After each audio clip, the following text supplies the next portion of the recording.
Nak ceritanya isteri pergi buat. Dia duduk buat lah. Dia masuk hari Khamis tu. Hari Khamis malam Jumaat. Lepas tu duduk buat pemantauan 3 malam. Lah keluar nak pergi buat biasa. Dia sakit dia memang kecil manis, darah tinggi, buah pinggang dah kacau. Lepas tu buang ayak dalam badan pasal ikut doktor kata buah pinggang bukan kata dia tak proses tapi dia proses lambat. Dia ayak kumpul dalam badan. Lepas tu buang pun dah 9 liter dah. Lepas tu kemarin dah cabut dah hoya untuk buang ayak tu. Cuma bagi buang ikut kencing pula lah.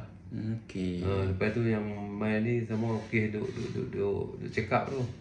Dia duk check up, dia duk meracau dah. Meracau. Kadang kita bawa dia duduk dalam kereta pun dia terlena macam waktu tu sebelum tu lah. Lagi dia sembang apa yang ni kan. Kita tepuk-tepuk suruh dia mengucap lah, hilang habis. Lepas tu kemarin dia duk suat dia makan nasi dia pasal dia tunjuk kat saya tu saya kata apa dah. Dia duk nampak. Dia nampak budak main. Dia buat lah. Dia buat sebelum dia rumah pun dia duk nampak kadang dia macam tidur biasa malam-malam pun dia duk cakap. Dia cakap. Saya cakap apa dia kata tu dia beli barang apa pula dia pergi beli barang apa dia teringat balik ke apa kan. Dia nampak lah tu. Sudah kita tak nampak. Kita tak nampak. Itulah dia kesan daripada antibody lemah.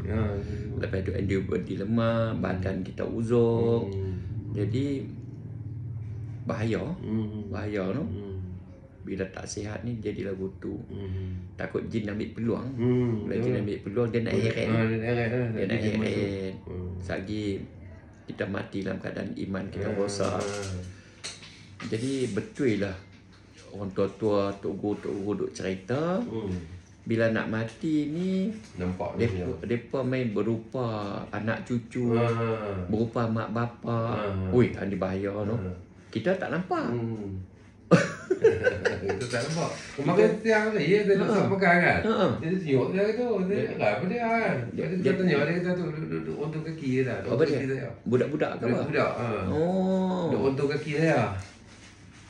Ulah. Kita tak sedap apa. Kita tak ada apa, kita duduk suap dia makan. Dia pun ni makan makan ni. Tengok nombor kad dia tu. Tak apa. Itu promen sekali. Ambil lah madu tu ni kan. Dah duduk bagi makan lah juga madu tu. Bagi makan lepas tu dah habis dah. Baru berapa hari dia ambil ni dalam tak sampai mungkin dalam 22 hari kita main dia kan. Mungkin dalam tu madu dah habis dah.